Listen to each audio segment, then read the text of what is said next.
Hey, what's happening, everybody? It is your malevolent man, the myth of mustache, Tim here, and have I got a brand new video for you. Welcome to part 17 of What If Izuku Was an AFO Fan? I should specify that the actions during this video take place at the exact same time as part 16. So, without that out of the way, let's get this story going, shall we?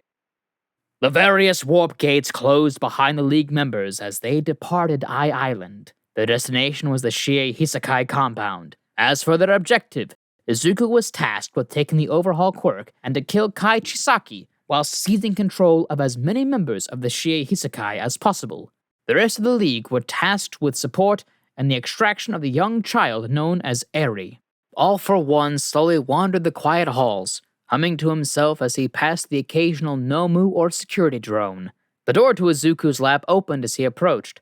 All for One sat at Izuku's laptop, typing in the password and plugging in a flash drive. Behind him, a machine hummed to life.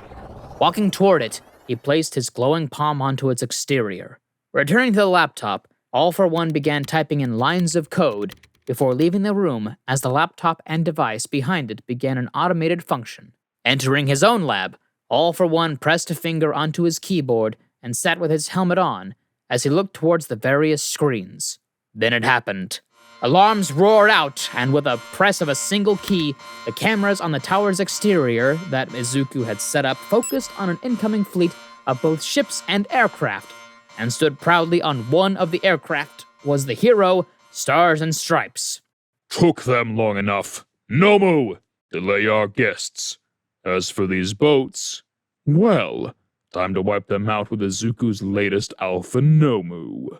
All for One laughed from inside his helmet as he pressed down on two keys on the keyboard and watched in sinister delight as two prompts appeared on screen: air hangar opening and subaquatic hangar opening.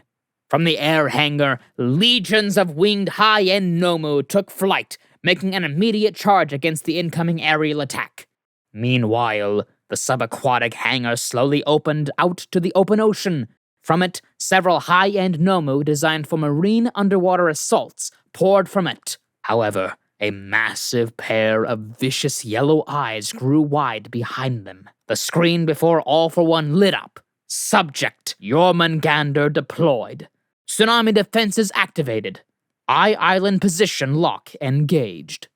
The various jets and Stars and Stripes Air Force began to shoot down wave after wave of the high-end Nomu. A few jets would get overwhelmed, but the heroes inside would auto-eject to safety, or so they thought. The various heroes aboard the boats were fighting back the Aqua Nomu before a massive wave crashed against them. Every boat read a massive blip on their sonar before 12 of the 100-strong fleet of boats were quickly crushed inside the massive toothy jaws of a humongous Nomu, the size of which the world had never seen. Its serpent-like appearance was akin to that of a terrifying sea monster, but its exposed brain and eyes what marked it as a Nomu.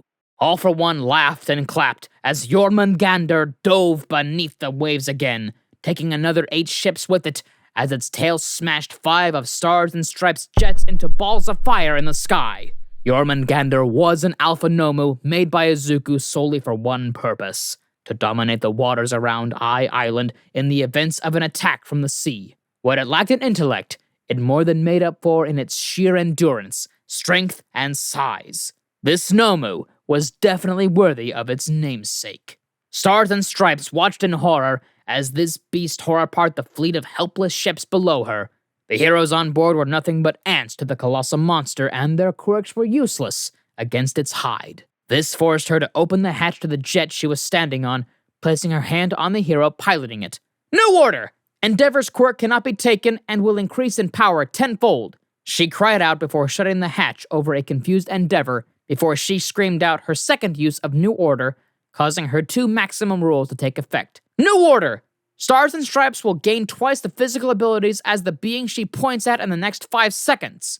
Immediately, Stars and Stripes pointed at the sea leviathan Nomu that tore apart every ship in its wake for 5 solid seconds, until she felt an incredible strength surge through her body, something stronger than she had ever felt before. Faster than a bullet, Stars and Stripes dove from the jet and slammed her fist into the jaw of the beast, pushing it deep underwater, saving the remaining boats from its terrible jaws. With twice the physical abilities as the Alpha Nomu, Stars and Stripes had managed to dislocate Jormungandr's lower jaw. Furthermore, with its physical abilities, Stars and Stripes didn't need oxygen any longer. She was capable of breathing underwater and out of it. Jormungandr quickly regenerated its jaw back into place and began to drag Stars and Stripes deeper underwater as the two fought for victory. Being pushed to its very limit, Jormungandr activated one of its many quirks, causing nearby marine life to start attacking Stars and Stripes, regardless of their size or strength, from the smallest of krill to the largest of giant squid. Then its chest opened wide. The rib cage jutted out from the Nomu as tendrils thrashed violently from inside the beast, slashing at Stars and Stripes. Not the ideal way she wanted to win, but she had tried hitting this thing everywhere else, even the brain, only for its regeneration to kick in. So, Stars and Stripes swam quickly into the now open chest of Jormungandr, dodging her way past its barbed tendrils. Quickly, she reached the monster's insides and delivered punch after punch to its insides from the stomach up to its mouth, swimming out of its open maw. Flesh exploded from Jormungandr with every punch, until it floated limp in the waters, but after a few moments, green streaks appeared along its serpentine body as it began to regenerate at an extremely slowed rate. Stars and Stripes growled to the Nomu before she grabbed its body and pushed its remains deeper and deeper and deeper beneath the waters of Japan. Finally, she reached the depth she wanted. The Nomu's body was showing signs of strain against the pressure, but thanks to her body being double the strength of Jormungandr, Stars and Stripes could withstand further. Unable to see in the darkness of the endless abyss of the ocean, she kept pushing this abomination until she began feeling the effects of the pressure herself.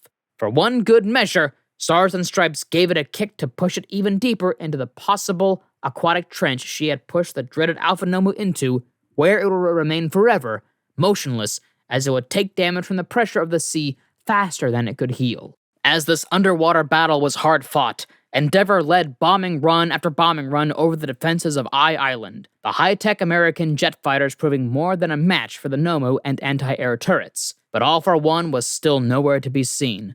According to Night Eye, he had perfectly foreseen Stars and Stripes and Endeavor fighting against All for One at a highly damaged Island. So he can't have left. It was just a matter of drawing him out of whatever hole he was hiding in. The last of the high-end Nomu had been repelled, allowing the jets and boats to come in and drop off the heroes that were serving alongside Stars and Stripes and Endeavor on this mission. As Stars and Stripes reached the surface and punched her way through the tsunami guard walls, giving the heroes a place to enter Island, a loud clapping could be heard from the door to the central tower. A wonderful performance, you two, truly it was. I haven't witnessed such conviction and determination in a hero in so long. But now is where the show must end, I'm afraid, no matter how you slice it. None of us are walking away from this the same as when it began. I must admit, Izuku will be disappointed that Jormungandr was crushed by the very waters it was meant to dominate. Still, there are plenty more Alpha Nomu where that came from. All for One laughed beneath his black helmet as he was flanked by two more Nomu that could be best described as abominations amongst monsters. To his left, a large wolf-like Nomu with embers emitting from its dark body, its eyes glowing a rage-filled crimson, and to All for One's right stood tall a feminine Nomu that seemed in a constant state of necrosis, her eyes lit up with an orange glow of power. This video is sponsored by ExpressVPN. ExpressVPN allows you to change your IP address, making it harder to track and securing your privacy. In addition to providing safe passage through the web, you can also expand the reach of your favorite streaming services like Disney+. Let's say you're from the US, but you won't be able to watch any of the MCU and Sony Spider-Man movies. So, let's switch your location to Japan, and you can access them whenever you want. Check out the link in the description to get 3 extra months when you purchase a 12-month subscription plan that costs $99.99 a year. This deal is for a limited time, however, and once again, thanks to ExpressVPN for sponsoring this video. Meet Tacticill's other pet project, Nomu, Fenrir, and Hell. I'm sure you'd both love to get acquainted with them. As for me, I think I shall sit back and watch. Seeing these Alpha Nomu in action never fails to entertain. Still, I feel like something is missing. Ah, yes. Now I remember. Snapping his fingers, television monitors dotted around the area activated, playing the death of All Might on loop and at max volume. Hearing All for One steal All Might's phrase before having him killed caused Stars and Stripes to snap and lunge at All for One. Inches from All for One's mask, Stars and Stripes felt an almost skeletal hand wrap around her wrist, throwing her away from All for One.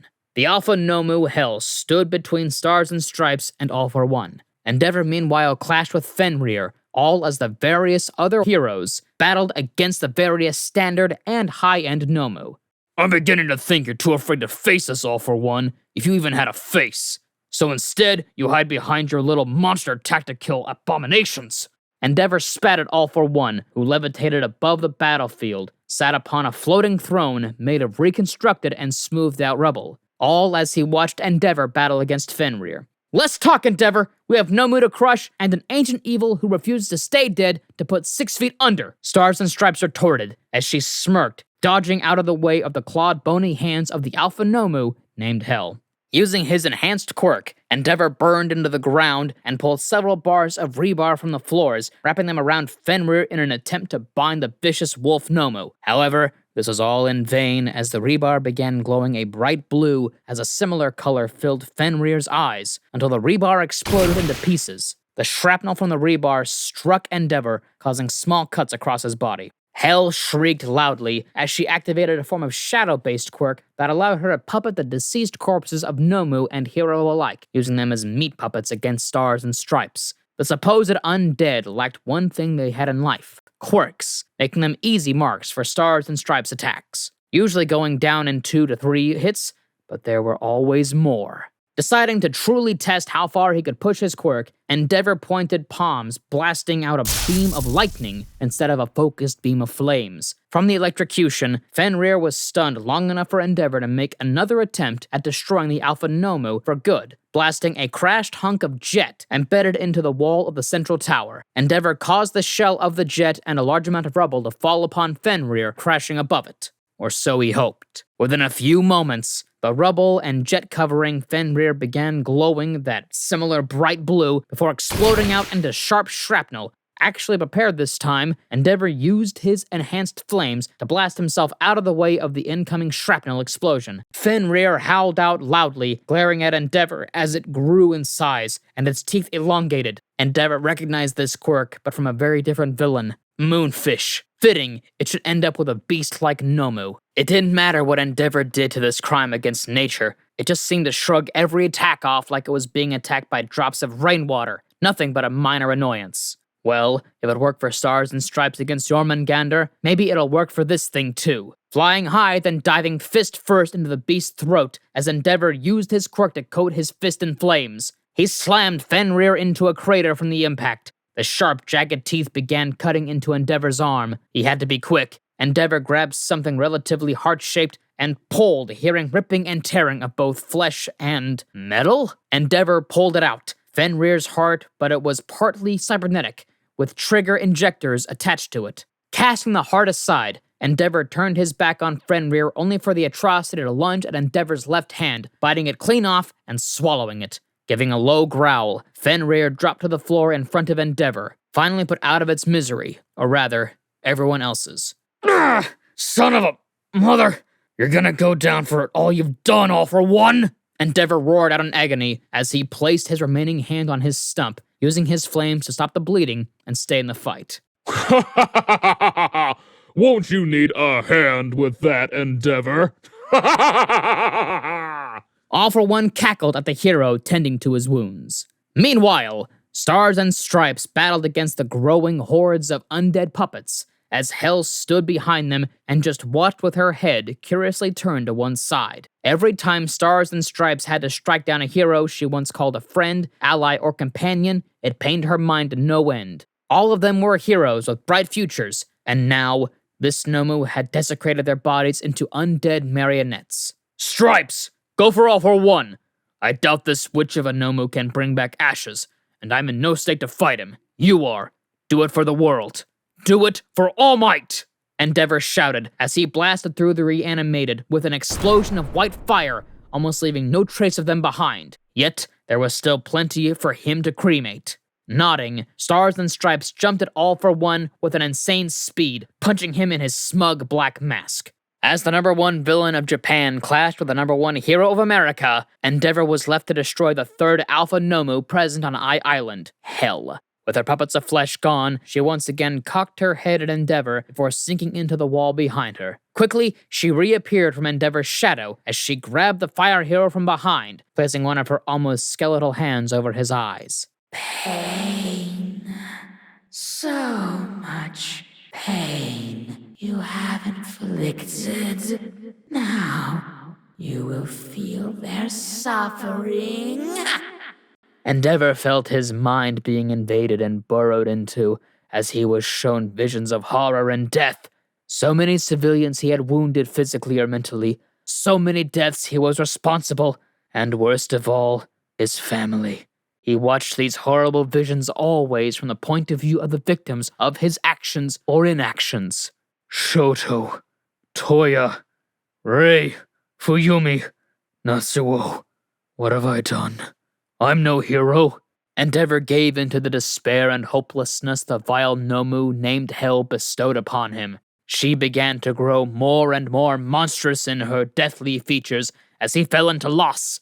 Hell's claws grew longer and sharper. Her eyes appeared to be filled with anger and hatred. Cry not, human. Hell shall end your pain. Hell shall make you atone. The vicious feminine Nomu grinned as she pulled one of her clawed hands back, about to strike down Endeavor. Atone? And what of you, Nomu? Do you have nothing to atone for? Endeavor growled back at her as he broke free of her quirk's hold over him, realizing he didn't have to atone by letting himself die at the hands of this thing. The female Nomu dropped Endeavor and fell to her knees crying, slamming her fist against the ground as she angrily muttered and snarled to herself. I'm not a monster. Help me. These quirks hurt me. I don't want to see anyone. I can see what I did to her. She isn't a monster. My Himiko. I am so sorry. Mommy is so sorry. Endeavor sighed as Hell, or as he had unfortunately discovered, Mrs. Toga, wailed out as the quirk she used on Endeavor rebelled against her, showing all sorts of horrid things she had done, and likely the horrid things the user of the various quirks she wielded had done too.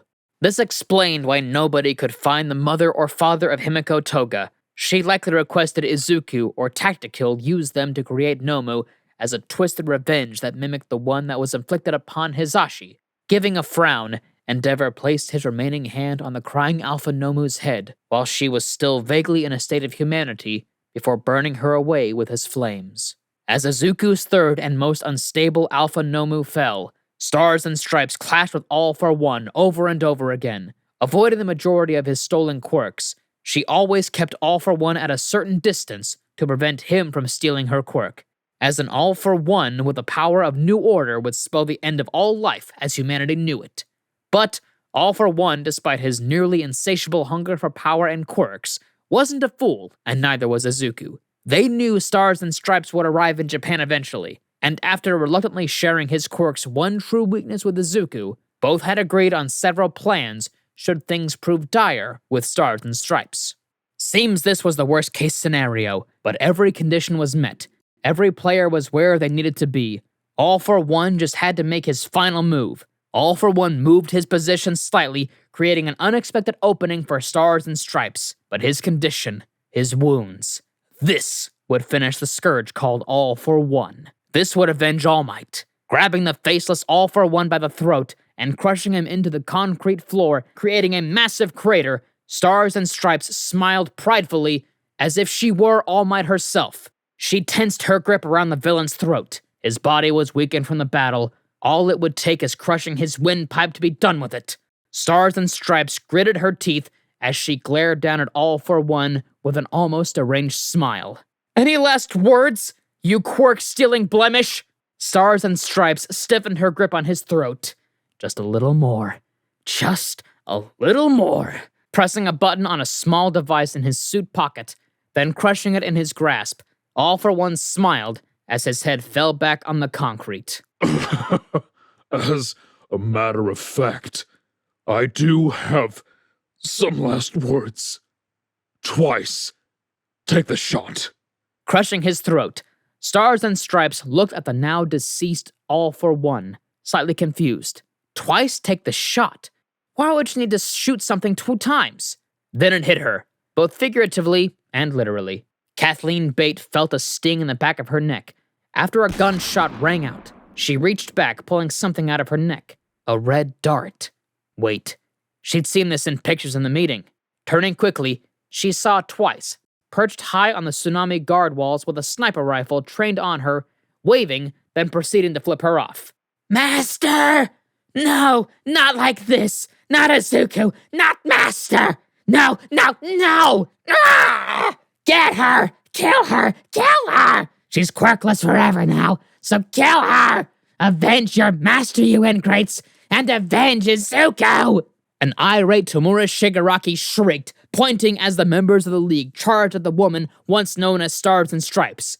But without new order, she was just Kathleen Bate. All for One may have been dead, but he robbed her of her quirk without even touching her. Kathleen punched angrily against the chest of the dead villain, his face still sporting that smug grin of victory even in death. Endeavor pulled Kathleen away from the area as the surviving heroes made their retreat from Island back to the boats, although some of them didn't make it that far thanks to the League killing everyone in sight by Tomura Shigaraki's orders.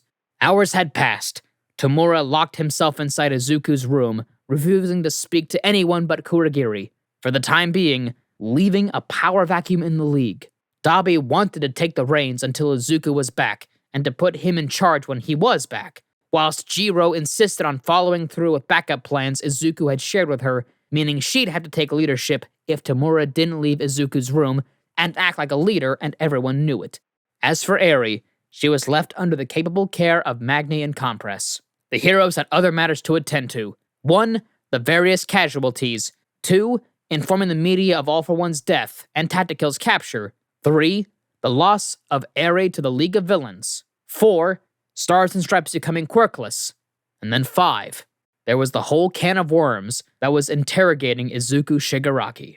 And that's our video for the day, so thank you all for sticking around. I hope you enjoyed it. Before I go, some housekeeping. I want to thank our patrons first off. BD Flames, Ethan Davis, Terry Chills, Shifter Meals, Adam Zagel, Zill, ZavBeat03, and Joshua Phelps. Secondly, I also want to thank all of our YouTube members. Just to name a couple, we got Toy Acosta, Rob the King, Sith Lord 906, CF2364, and Knuckles, Rimiu Tempest, Angel Juarez, Donald C. Stewart, Bryant Greer, and Demonized Fox. Thirdly, if you're in the mood for some more great storytelling, We the Celestials has got you covered! Not kidding here. Our We the Celestials, My Hero Academia, and Naruto What If channels retell the story of their namesake anime with a twist.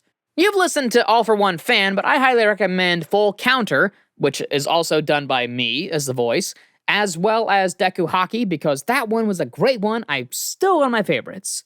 But there's a couple others out there, like Shield Hero, Regen Quirk, Trained by Stain. Check them all out. Give our other voice actors some love, please. I also want to thank everybody who was involved in production of today's awesome content. Their stuff will be in the description below. Give love to the writer because Pitt does an amazing job, and give some love to the audio editor and the video editor because they also do amazing work. Like, I am just the voice. They're the real magicians who do everything else. So give them some love. I do beg of that. And finally, if you like what we do here at We the Celestials, I want to extend an invitation to join our team. We only have one caveat. You must be 16 years or older to join our crew. You can go to the recruitment Discord using the link in the description to find a category which fulfills your interests. And that's it for today's video. So thank you all for watching and have an amazing day. And as always, I want you all to be kind to yourselves because you deserve kindness to yourself. Give yourself some love. Take a break. Relax. Just enjoy yourself. That's all I gotta say. And be kind to others because you really don't know what somebody's going through. They could be going through some depression, abuse, anxiety. Give a little bit of kindness. A little bit of kindness goes a long way. And finally, stay awesome because I know everybody who watches these videos is awesome. So that's it. This has been Tim. Mustache out.